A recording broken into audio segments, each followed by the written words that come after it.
here's a disclaimer right up front and center before we go into this film. This is my favourite Star Trek film. That in mind, I'm Sean Ferrick for Trek Culture, and here are 20 things you never knew about Star Trek VI, The Undiscovered Country, Part 1.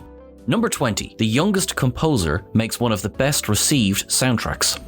At the tender age of 26, Cliff Idleman was hired to score Star Trek VI. Tonally, the music is completely different from what had come before in the previous 5 films. This was at the urging of Nick Meyer, who gave Idleman his blessing to really get into the darkness of the film. He had also had choice words about both Jerry Goldsmith and James Horner. There was no way Idleman was going to replicate their style, so there was simply no point in trying. Idleman secured the gig by, after one conversation with Meyer, going home and writing the main title overture that appears in the final film. There were still some hurdles to jump through, including convincing Ron Roos, the editor, that he was right for the role. In an unusual move at the time, Idleman was able to score the film's trailer. That music appears in the overture and the Battle for Peace. His own personal favourite cues include these pieces, along with Rora Pente and Escape from Rora Pente, the latter of which allowed a full flourish from the orchestra.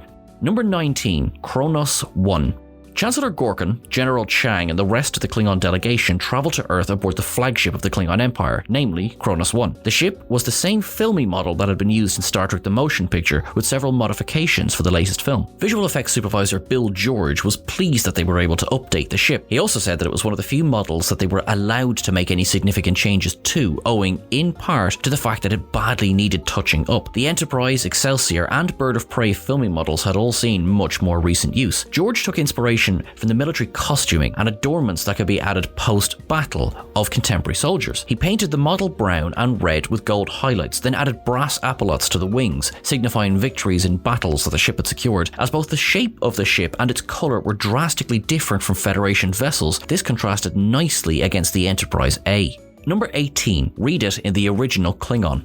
In the film, Chancellor Gorkon makes reference to Shakespeare being read in the original Klingon. On screen, that's assumed to be a joke, despite the number of times that General Chang proceeds to quote the bard throughout the film. Members of the Klingon Language Institute took this line and ran with it, proceeding to translate Hamlet into Klingon. Mark Okrand had devised a Klingon dictionary prior to the release of Star Trek VI, so the material was there to work with. Hamlet has since been performed for charity, as has another of Shakespeare's plays, Much Ado About Nothing. Excerpts from both were attended by George Takei, with the Klingon Hamlet being published by pocketbooks in novel form as well. Number 17. The Fall of the Berlin Wall in Space. The idea behind Star Trek VI The Undiscovered Country is quite simple. As Leonard Nimoy postulated, what if the wall came down in space? The wall, rather than a concrete division splitting cities and families apart, is instead the Klingon neutral zone, along with a series of star bases and military installations. The fall of the USSR and the advent of the Khitomer Accords and the Federation Klingon peace talks are directly paralleled. The explosion of Praxis that opens Star Trek VI mirrors the explosion at Chernobyl, which was the beginning of the end for the USSR. In both the real world and in fantasy, it takes a calamity to allow the peace talks to gain momentum, tragedy inspiring true change. Much like the denial that took place in the wake of the Chernobyl incident, the Klingons too attempt to downplay the seriousness of the explosion. It is quite clear, though, that their militaristic approach to foreign relations has left them short-changed when it comes to tackling the ecological crisis that follows. As always with Star Trek, much of the events of the film could simply have been a documentary about American-USSR relations, but with head ridges. Number 16. It is better to die on your feet than to live on your knees. The assassination of Chancellor Gorkon is followed by the ascension of Ozetbor, his daughter, to the chancellorship. She pushes for peace talks to continue, though she receives opposition from those closest. While Chang is obviously a part of the conspiracy to disrupt the talks, not every person in the room is party to this. 3 Klingons face Ozetbor. One is Kerla, who stands beside her, though he is not above suggesting armed retribution. Of the other 2, one is seen sitting on the Bird of Prey with Chang over Khitomer, while the third, that same Klingon who so thoroughly disgusted Uhura over dinner, speaks the line, "Better to die on our feet than live on our knees." This quote is attributed to several historical figures, though most often to Emiliano Zapata, the Mexican revolutionary who was assassinated by President Carranza in 1919. Zapata had started a revolution to push forward land reform in Mexico, though had been consistently let down by his would-be allies. His quote supported the idea of dying for one's beliefs rather than sacrificing them to live under the new rule. It is unclear how many Klingons were to express this ideal, though it adds a third element to the political parties in Star Trek VI.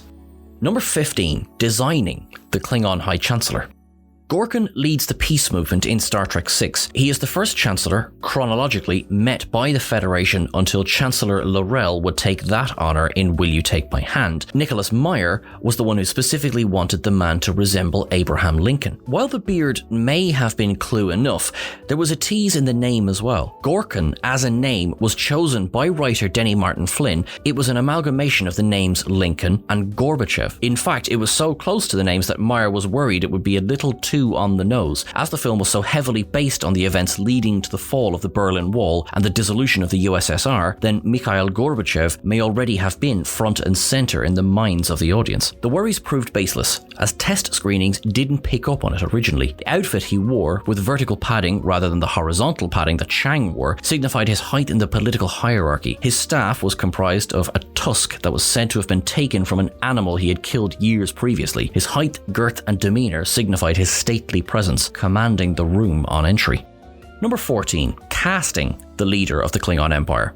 The original choice for Gorkon was Jack Palance. He had most recently starred in Tim Burton's Batman, winding up on the wrong end of the Joker's revolver. His career began much earlier, with his stage debut taking place in 1947 and his screen debut in 1950. His long and successful career was both what made him desirable for the role and ultimately unsuitable. Though his physical stature wasn't in question, he was 6'4" and would go on at the age of 73 to perform one-armed push-ups on stage at the Academy Awards. He was simply too costly for the production to afford. He was also hesitant about appearing in a Star Trek film. Rather than open the casting sheet to other actors, Nicholas Meyer asked his friend David Warner if he would like to play the part. Warner had just appeared in Star Trek V as St. John Talbot, the Terran ambassador to Nimbus 3. He would also appear as the iconic Gul Madred in the Next Generation two-parter Chain of Command, making him one of the few actors to face both Captains Kirk and Picard. Number 13. I can see we have a long way to go. The framing of the dinner scene is deliberate. On one side of the table, the Starfleet crew sits with relative ease around the clearly human place settings. On the other, the Klingons are out of place, including one tiny but brilliant movement by Christopher Plummer's Chang. This man who knows Shakespeare so well can't quite understand the function of a napkin. The food in front of the actors was dyed blue to give it a more alien look. Nicholas Meyer bet each of them that he would pay $20 for every bite that people took, as they clearly didn't want to touch any of it. William Shatner allegedly ate his fill, then tracked Meyer down to ensure the man came through on his promise. It is here in this scene that Gorkon utters the toast to the undiscovered country, a line quickly identified by Spock as hailing from Shakespeare. It had been the original title of Star Trek II: The Wrath of Khan before that was changed. Though short, this scene serves to highlight the oceans of space between both parties, culminating with Gorkon's utterance of, "If there is to be a brave new world, our generation is going to have the hardest time living in it." Number 12. Guess who's coming to dinner? In Star Trek VI, Walter Koenig's Chekhov utters the line, "Guess who's coming to dinner?" in the run-up to the Klingons' arrival. The line was originally to be spoken by Uhura. Nichelle Nichols flat out refused to say it. It was a reference to the Spencer Tracy, Sidney Poitier and Katharine Hepburn comedy of the same name, wherein a white woman brings an African-American fiancé home to meet her parents. While the film ends with the message that there was never any reason to oppose the relationship in any case, Nichols felt that having Uhura utter the line was distasteful, thus the change. Another line was due to be spoken. This line, "Yes, but would you want your daughter to marry one?" was subsequently omitted from the script altogether, as production could not find a satisfactory way to include it, nor a character to which it best belonged.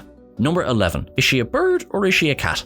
Iman plays Martia, the shape-shifting Comaloid who seemingly helps Kirk and McCoy escape from Rorapente, only for her true intentions to be revealed while outside. The makeup process came in stages for the supermodel, who had a particular issue with the yellow eyes. Martia appears in several forms in the film, including a 7-foot-tall brute, in Iman's words, and a 9-year-old girl. The one common trait between them all is the yellow eyes, which incidentally differentiate her from the changelings that would follow in Star Trek Deep Space Nine. They were achieved by using soft lenses and were very uncomfortable to wear. Iman stated that after every scene, the makeup team would have to touch her up again and again, as inserting the lenses would inevitably smudge her makeup. She did joke, however, that the cast and crew were so enamored with her look that it made it all worth it. When the costuming department took over, they seemed unable to decide what she should look like. She is adorned in furs like a cat, to which the yellow eyes added. However, she's also topped with feathers, giving her a bird-like appearance. A man joked that she was a hybrid of the two, which was just fine with her. That's everything for this part of our list. We will be back with parts 10 to 1